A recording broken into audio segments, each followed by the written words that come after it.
Assalamualaikum warahmatullahi wabarakatuh.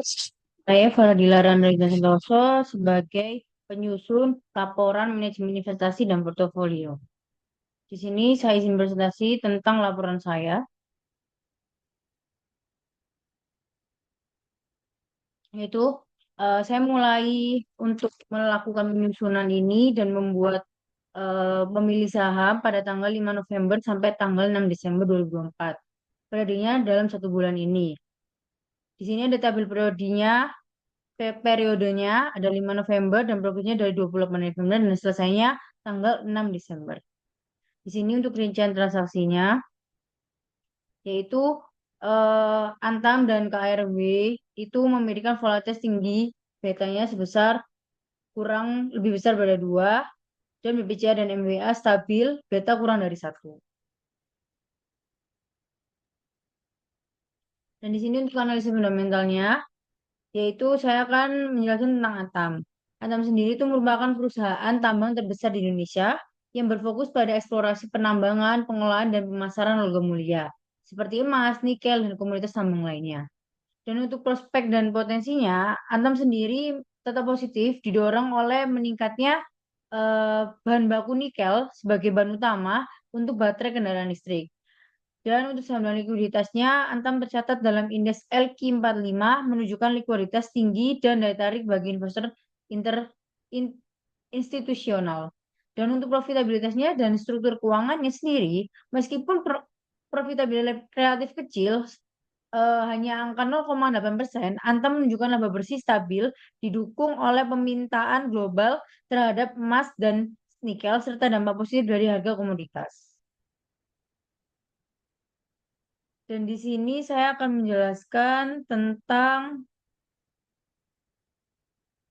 analisis fundamental dari Bank Artagraha, yaitu perusahaan ini yaitu Bank Geraha Internasional Tbk adalah bank swasta dari Indonesia yang menyediakan berbagai layanan perbankan untuk nasabah individu dan korporasi. Dan di sini untuk prospek dan potensinya sendiri, return sementara dari bank tersebut yaitu sebesar 38.000 dan kenaikan harga saham sebesar 21,11%. Dan ini menunjukkan potensi pertumbuhan yang menarik, baik untuk investasi jangka pendek maupun menengah. Namun, penulis membuat analisis ini menjadi analisis jangka panjang. Jadi, tidak ada yang dijual dari bank-bank, dari saham-saham yang telah dipilih. Dan ini untuk likuiditas dan transaksinya, NPC adalah saham yang liquid, memudahkan investor untuk melakukan transaksi tanpa hambatan. Proses pertumbuhan juga, saham didukung oleh strategi operasional yang efisien dan peluang ekspansi bisnis yang tepat.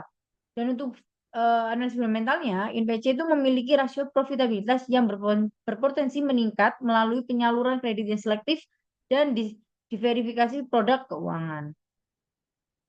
Dan di sini ada analisis teknikal, yaitu dari Ciputra. Ciputra sini merupakan perusahaan properti dan tren pergerakan harga Ciputra sendiri ini menurun downtrend sejak Agustus 2024, turun dari level tertinggi dari 1480 ke 1085. Penurunan ini diiringi oleh pola lower low dan lower high mencerminkan dominasi tekanan jual. Jadi di sini bisa dilihat, saya memberikan analisis pola candlestick. Pola terbaru candlestick terakhir menunjukkan tekanan jual moderat dengan harga mendekati support di 5.100 sampai 5.000. Dan ini untuk potensi pembalikannya, jika harga bertahan di area support dan muncul pola bullish seperti hammer, ada hammer kecil itu tuh menunjukkan bahwa atau bullish engulfing, engulfing ini bisa menjadi sinyal awal kenaikan menuju resisten berikutnya. Dan ini untuk indikator teknikalnya, oh maaf, dan ini untuk area support dan resistennya, itu support terkuat itu 1040 sampai 1050. Dan resisten yang terdekat itu dari 1150 sampai 1180. Dan untuk indikator indikator teknikalnya, harga moving average-nya itu 50 dan moving average itu sampai 200. Mengindikasikan tren bearish itu dominan daripada bullish-nya. RSI kemungkinan berada di zona oversold, yaitu kurang dari 30, menunjukkan potensi pembalikan. MACD berada di bawah garis sinyal dan area 0, memperkuat dominasi dari bearish. Dan di sini untuk analisis teknikal dari BCA, BCA sendiri itu merupakan saham bank yaitu yang kenaikan sebelum grafiknya itu menunjukkan tren kenaikan yang kuat dengan harga yang berhasil menembus beberapa level resisten dan mencerminkan sentimen positif pasar terhadap perusahaan dan prospek industri perbankan. Dan BCA ini termasuk bank yang tergolong kuat karena dia prospek buat jangka panjang untuk pembelian sahamnya. Dan ini konsolidasi setelah koreksi. Harga terkoreksi dari level resistensinya yaitu 10.750 berada di level 10.075 dan mencoba bertahan di area support kunci yaitu 10.000 sampai maaf 10.000 sampai kurang dari 9.750. Dan di sini untuk area super dan CSST-nya itu dari 10.000 sampai sama tadi yang saya sebutkan 9.750. Super kritisnya itu tergolong dari satu lotnya dari per lembarnya itu 8.750 jika terkena tekanan jual berlanjut. Dan resistennya 10.750 dan 11.2050 sebagai target kenaikannya. Dan ini untuk indikator teknikalnya, relative strength index-nya itu bisa mendekati oversold. Jadi bisa dijual terlalu mahal juga. Ini bisa jadi sinyal potensi pembalikan arah harga. Jadi volume menurun di support mungkin menunjukkan pelemahan momentum jualnya. Pola candlestick bullish, ini investor konservatif dapat menunggu konfirmasi pola ini untuk membalikan tren pergerakan harganya. Dan ini cocok buat trader agresif yang dapat memanfaatkan area support dengan loss ketat di bawah 9.500. Dan untuk volume perdagangan pada saham BBCA ini termasuk tinggi volumenya, menunjukkan minat besar dari investor terhadap saham BCA. Karena saham BCA ini bisa untuk jangka panjang. Dan untuk fluktuasi harganya terjadi terutama di sekitar support resisten menunjukkan aktivitas jual beli yang signifikan. Oke, next. Ini adalah Astra International. Astra International ini merupakan bank uh, distributor otomotif dan di sini kondisinya Astra International itu saham ASII itu berada dalam fase konsolidasi di sekitar harga 5.150. Setelah mengalami tren penurunan signifikan dari level tertingginya, harga tertingginya yaitu 6.400 pada pertengahan 2023 itu per lembarnya. Dan hingga mencapai level terendah itu 4.200 pada Mei 2024. Itu harga terendahnya yang dihasilkan oleh Astra National.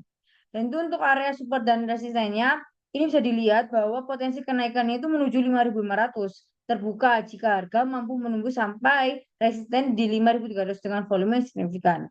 Dan itu pada ada support kuncinya juga, pada saat jika harga turun bawah 4.900, maka tren bearish kemungkinan berlanjut. Jadi bearish itu turun.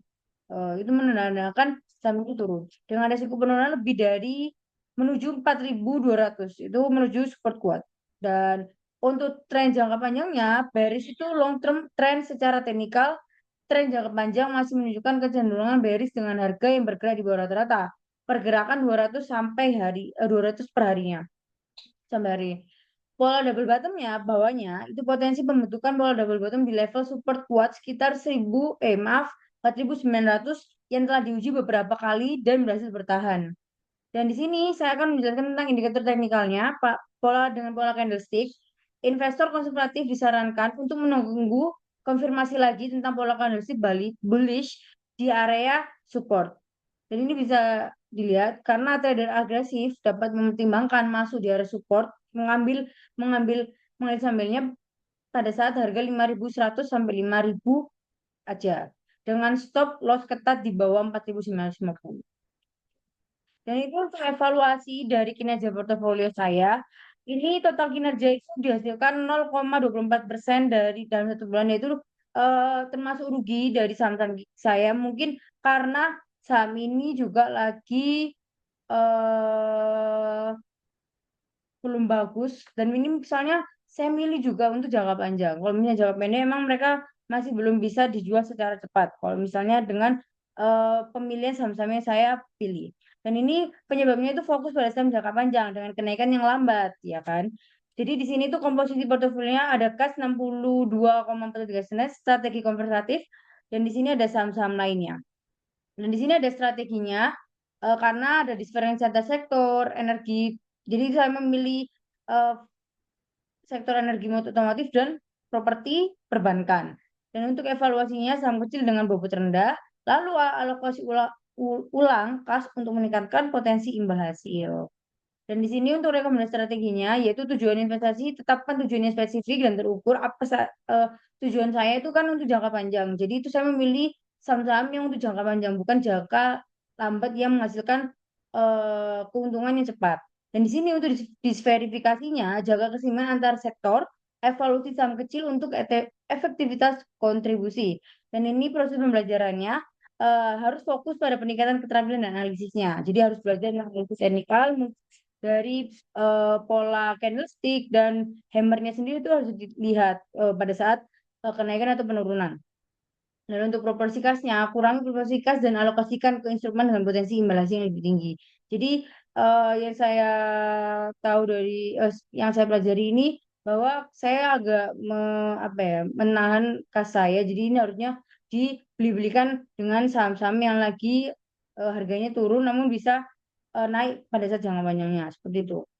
Dan di sini untuk kesimpulannya, portofolio menunjukkan stabilitas tapi memerlukan optimasi. Kedua, ada strategi investasi perlu disesuaikan dengan perkembangan pasar. Dan yang ketiga, fokus pada pertumbuhan jangka panjang dan disverifikasi risiko dari saham-saham yang saya analisis ini. Oke, sekian dari presentasi yang saya lakukan. Wassalamualaikum warahmatullahi wabarakatuh. Terima kasih.